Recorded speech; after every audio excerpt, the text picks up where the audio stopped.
we're back. Hey everybody, welcome to our new episode. This is your girl, Marley. Joining me with... I'm here, Diana, and we're for the Fresh Mondays podcast. As always, we bring you a recap of what we saw on Love and Hip Hop New York's episode. We're up to episode number 11, but we are going to talk about episode 10 because we did not get the pleasure to really get into it with you guys. So what we're going to do is that we're going to do a little quick recap of what episode 11 was about. 10. 10. Well, yeah, 10. What episode 10 was about, and then we're going to dive in a little bit. So it was about Papoose struggling to focus on music as well as Remy Ma's court date.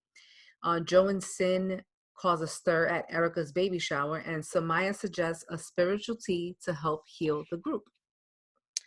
Quick note, we're only like 2 to 3 episodes left for the season. Right. So things have kind of picked up differently. I loved the little moment of Joe and Sin walking in together. Yeah. That was a cute so kind happy. of like... No, honestly, like real talk, she looked happy as hell. Like that's what she was waiting for. Like that's what she's looking for. Like she's happy. Like she likes being with that man. Real shit. In my opinion, that's how I look. I mean, best of luck to them. I know it's been like a struggle. Like there's one doesn't know what the other wants. It seems very just off. Everybody's all over the place in that situation. But it was nice to see them walk in together, and it stirred the pot a little bit with the whole Tahiri situation. Yeah, I mean, you want to talk about the conversation where... we might as well dive right into it. Because she's the ex. Because the ex. Now, I don't ever want to walk around with that label. Like, no, everyone's an ex, right? I think we're all an ex. But like to yell that I'm the ex, what does that mean? Okay. Honestly, we both understand what the ex means. We get it. Yeah. It was a very substantial relationship in that person's past. We are not saying that that isn't valid. However, I'm very uncomfortable with her having to like she announced that shit like bitch, you better know what that means. Like, what does that even fucking mean? You know what I'm saying? Like, I'm like what does that mean? Like, are you telling me, like, if you were his baby mother, then I'd be like, okay, fine. I mean, they got a kid together. That's what that means. It doesn't mean anything but that. Like, okay. But the ex has no value. It has nothing within another person's relationship. I don't understand what was the purpose of throwing that as if it was going to be... I guess, here's my thing. She threw that as a knowing, like, Joe's always gonna have an attachment to me in some way, shape, or form. Wouldn't the mother of his first child say that then? Because she actually has a child with him? Right. Agreed. I mean, I think she feels like they're 10 years of a relationship. He's always going to be and truly, we only know Tahiri with Joe.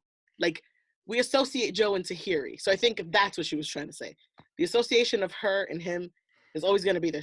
That's not what that bitch was trying to say. That bitch was trying to say, I'm important. That's what that bitch was saying. She's like, I'm important. I'm not no regular bitch. He used to fuck with one of these bitches he's smashing. Like, I'm the bitch that, like, he was going to marry. Like, that's basically what she told her. That's why Sin responded, like, but I'm the bitch he almost married as well. And I have a child with him. So it was like, I feel that Tahiri and Joe will always have a soft spot with one another. And in the future, who knows what the future may provide them. Maybe they will have a future together. Who knows? We cannot predict what's going to happen tomorrow. Mm-hmm. However, I don't think that it's fair to any relationship that Joe's in for her to come into that environment and announce herself as if that's going to hold any clout or make any difference within their relationship. It's disrespectful. And like, I think at the end of the day, I've learned through life that the man is with the woman that he's with at the moment. And that's the woman that he decides to put energy into. He doesn't necessarily put energy into a person he was with in the past unless he's still dealing with both parties. That person, yeah. You see what I'm saying? But at the end of the day, like, guys care about the girl that he's with right now. Like, that's what matters to him. So it's like, I don't know if Tahiri's like jealous or if she's like holding on to like something that we don't know behind the scenes. Or she really misses what she had and realizes that of what she let go in a sense when it came to him and her. Yeah. I mean, possible. All of it is possible. All I know is that made me uncomfortable. I didn't like it. I was like, this is a very awkward conversation.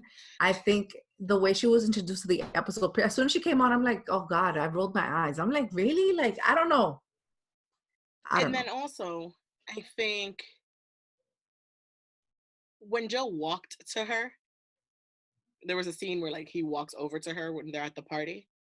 To Tahiri. To Tahiri. Right. Mm-hmm. It was one of those, like, he went to say hi, which I didn't see a problem with, because clearly you're going to say hi to acquaintances. I think, but that still gave her that little, like, he still comes this way. She got jealous. You didn't see the vibe? Well, Sin got jealous. Yeah. Like, you saw it all over her face. But it gives Tahiri, it gives the other person it's a that fucking little, like, one-up. It's a one-up. And it's, I mean, like, imagine it. How would you feel? Like, you'd be like, oh, look, he still comes. It's like, look, all right, there's a lot of petty shit that we as women do, and I'm not proud of it. You feel me? Like, at times, when you get it's just in that energy. You get a little territorial, and it's just like, you know, like, you don't want the next person to take attention away from your dude. Like, that shit is never what you want. No. So I can understand how there's always going to be a friction between them because they both get the same type of energy from the same guy. Yes. So he's playing them at the end of the day. Do you think so? I don't think he's playing anybody. I mean, you think he's being honest and everyone's just is in their own feelings? I think that from the person that he portrays to be, I think that he's a very straight up person. And I think that he is telling people what it is and people choose to do with that what they want. Okay. That's just my opinion, but who knows? Well, interesting how it'll play out. Still, the X thing threw everybody off for a loop. Everybody got confused on that one. Mm-hmm. And shout outs to them and best of luck. Yes. And that was definitely the highlight from last week's episode. We're going to definitely take that and run with it and run right into the episode that we saw tonight, the latest episode of Love and Hip Hop New York, where we started off. Where did we start on this episode? I think it was Remy's case being dropped, which we are super happy for her. And I mean, expected that. And I like how she said that they were trying to utilize her previous case and her previous situation on her on this, but realized that there was no validity.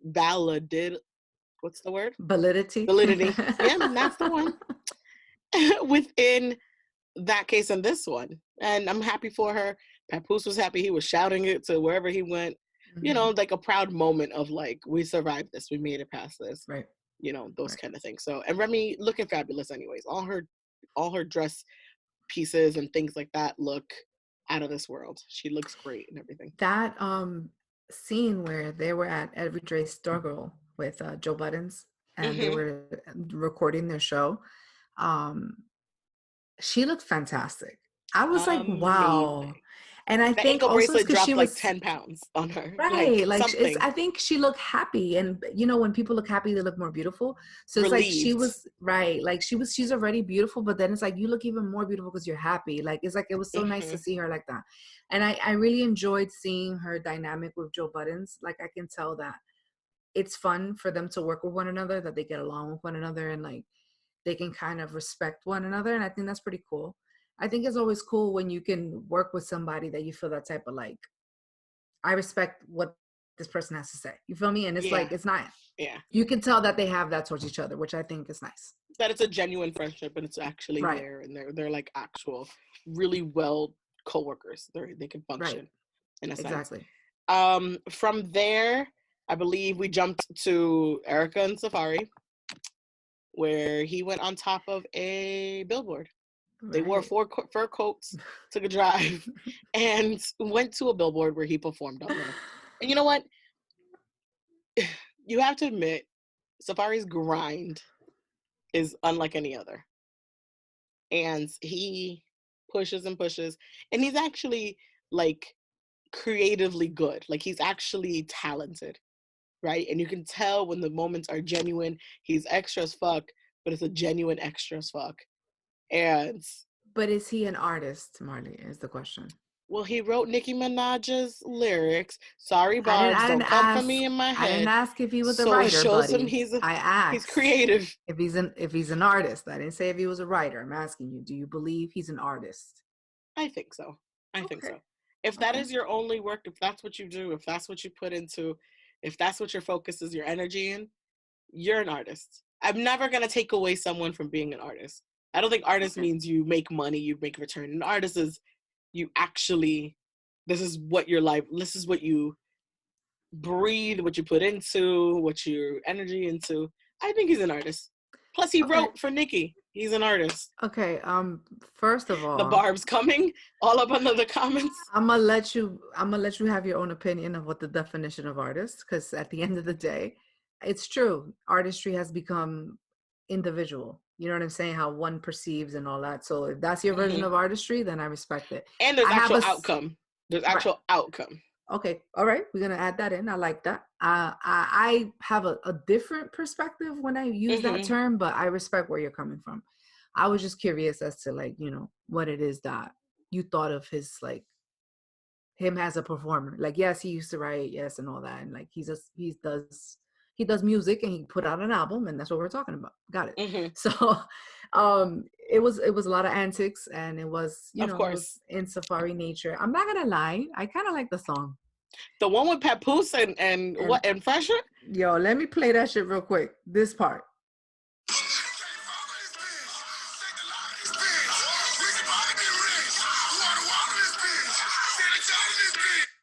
That shit gets you hype.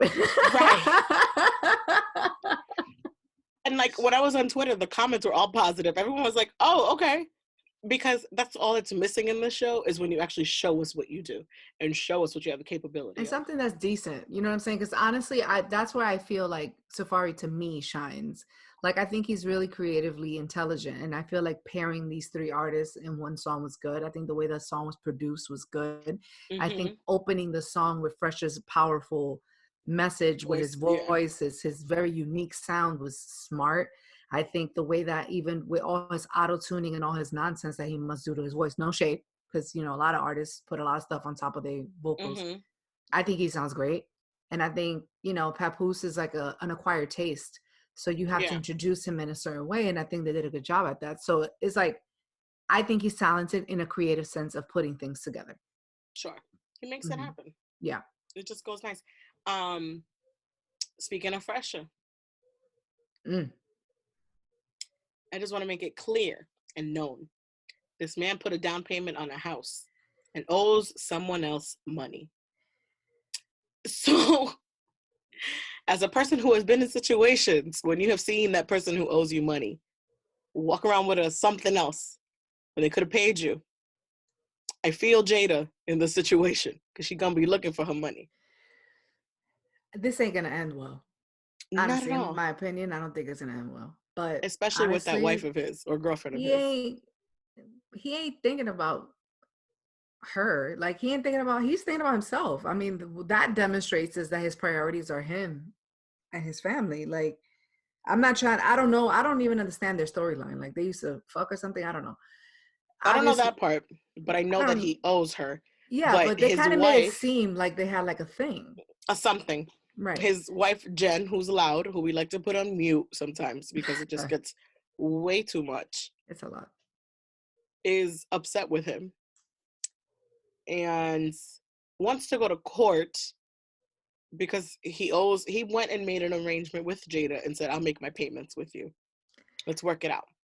I mean, the thing is, she's reacting off of emotions. She's very upset because she feels as if this woman disrupted their marriage somehow, and this bitch is now a problem, and she's obviously a jealous woman because he has cheated on her with this woman before, to my understanding. So she's a little bit of an irrational individual, at least from what we've seen. You know what I'm saying? And she's reacting off of emotion, so of course she's gonna trip. However, is there really a case? Like, do they have a contract that says that, you know what I mean? Like, I think that's where she's coming from. Like, did they ever have anything on paper? Like, I think so. And remember, Jada has Excel spreadsheets. She has these things written out. She has it documented. She is a woman's woman where she has an Excel spreadsheet with functions and everything, people. Okay? The equal sum, parentheses, colon marks, equal, it's all there. Get it. She got the formula saved. She has the full on functions and formulas put in place. So she wants her payments and she would like them back now. I just found it interesting that Jen is like, I would be more appreciative that my husband, whatever, took care of the situation. Don't bring me in this situation where you owe someone else money for whatever foolishness you did. I'm keeping my house if you get kicked out or if you get everything taken from you. That's it.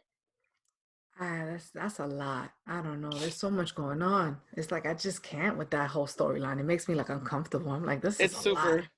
It's a lot. It's a lot. I feel bad for her. If this is really her situation. It sucks. I'm sorry that this is what they all have to go through. Oh well. What else happened this episode? Oh my God. It was really kind of disappointing to see that Jim Jones's mom was so turned off because Chrissy like did the interior decoration for the house. Like I was like, wow, like I didn't expect for her to get to that level that she kind of ruined the moment for her son. For him. You know? Yeah. Yes. By the way, she was swimming on the floors. She was spinning in circles. She was hopping up and down. She was cheering. She was all everything. Right. Until she heard Chrissy's name mentioned. Wow. Like, I get it. You don't have a good relationship with her, but don't diminish the home because you have a bad relationship with her. Like, you know what I mean? Like, she was so grateful, so thankful, so everything, and it just went downhill from there. And I felt bad for Jim because it just went from all positive to straight negative. And he was just doing a good thing and it's a good deed. And his wife or whatever is doing a great thing also for their mom. I think that it was kind of whack that she reacted like that.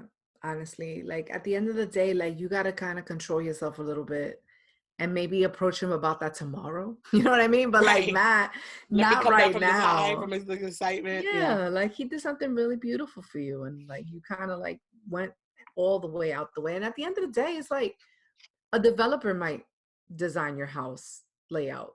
That doesn't mean like, you know what I'm saying? Like all she did was create a layout for a home. Like it wasn't like and some colors and nothing that was like out of this world that you couldn't, like they said, you could put your still red couch. Right. And honestly, they should let her have her red door. If she wants to have a red door, it's her house. Let her have a red door. That's her house. I don't think they should be tripping about that. That's way too much. However, like Jesus, you can decorate this house however, you could paint the walls, you can do whatever. Like this is like moving into an apartment. You know what I mean? You got to make it your own. You can make it all yours. So it was great to see, and then it was sad that it just kind of went all downhill from there. It was a disappointing of reaction to it. Yo, but can I ask, do you realistically believe that Erica Mena dressed that way at that level of her pregnancy to like go to the supermarket? I believe it. Really, to go like real quick to get some cereal because we ran out of cereal? Yep. It's exactly the look. That's exactly the look she was going for, and that's the look she gave you. And you were going to accept it and take it out there. Oh my God. Yo, that was it. I'm not going to lie. She is breathtakingly beautiful. She's a beautiful woman. I don't know if the pregnancy is helping because you know how some women look beautiful when they're pregnant. Like, I don't know what it is, the makeup, but she looks freaking gorgeous. I wish and hope and pray to look like that when I'm pregnant. Like, you look great. I wish I could have a beauty artist come to the room afterwards and clean me up before y'all take pictures. Oh, yeah. Can you imagine your child looking like an alien and slimy and you out here with a full face? That is hair done. Weird. That's a little weird. But the thing is that she looked really like amazing and like with really high heels that she claims that she can only wear high heels because that's the only way that she's comfortable. Right. I was like, wow, like you really have your whole outfit on. Like I don't know, it was crazy. Her and Mariah Carey, the only ones who can wear high heels to do everything.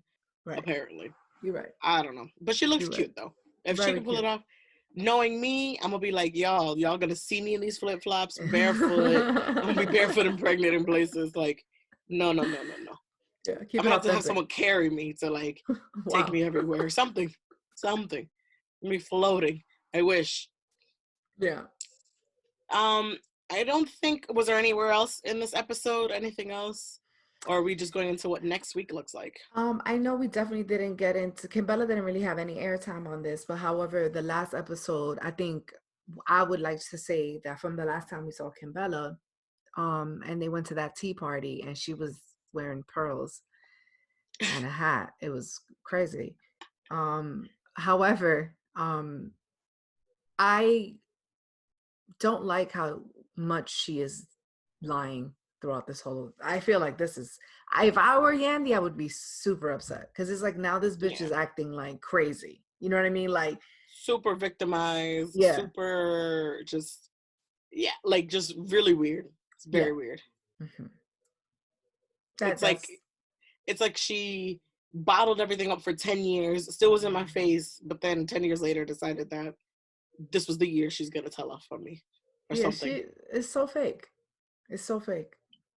Well, we'll see how things top off. I think we have like 2 or 3 episodes left, which I like when I was watching tonight's episode, I remember what you said that like the season's kind of boring. And I think, again, I go back to editing, seems a little bit off, like we missed really good parts, or they were minimized on things that could have been longer, kind of pulled a little bit. And I'm a little bit bored, but then I'm also excited to see what's going to happen. The reunion has nothing to it as of right now, other than Sin and Joe, Tahiri, and Joe confronting Tahiri on what she said, possibly. But I don't think I don't see anything for the reunion other than Jen being loud and Phreser. Oh, that doesn't sound like it doesn't have anything. Do you feel like there's anything going to be brought up at the reunion? I mean, I don't know. I guess they'll try to turn things around in the next couple episodes. Maybe 2 episodes. But I mean, at the end of the day, we can't keep on making excuses for this season. If the season's not good, we can't be like, oh, they should have extended the scenes. This is what y'all chose to put out. So that's why we are reacting this way. If y'all would have put out other shit, then we probably wouldn't have felt that way. But what you put out is boring. Yeah, it's not giving us much. And we already see like Atlanta's about to start right around the corner. So it's already wrapping up. So. And I guess Erica's moving to the Atlanta cast. Another one. That's what they do. I guess. Well, guys, that was our recap of episode 10 and 11 of Love and Hip Hop New York, season 10. And if you have any comments, questions, concerns, follow us on Twitter at Fresh Mondays Pod so you can join the conversation there. Send us your comments, questions, and concerns at freshmondayspod@gmail.com. Don't forget to subscribe on our YouTube down here. There's a button saying somewhere. Don't forget to also subscribe on Apple, Spotify, and all streaming platforms where you can hear this podcast. My name, you can follow me at Love Marley, LUVMARLEY _. I always forget how to spell my own IG, by the way. Super weird. I get it. And you can follow myself, Diana, at I am Diana C. That's I am DIANAC _. And you can hit me up anytime. If you guys want to talk about Love and Hip Hop Nueva York, please let us know. We are here to really be in the part of the conversation. And if any of you guys know any of the individuals on Love and Hip Hop and you say, oh, these people are being dragged through the mud, let us know. Bring them in. We're here for it. We want to know about it. Thank you guys for listening and catch you guys next week. Have a good Monday.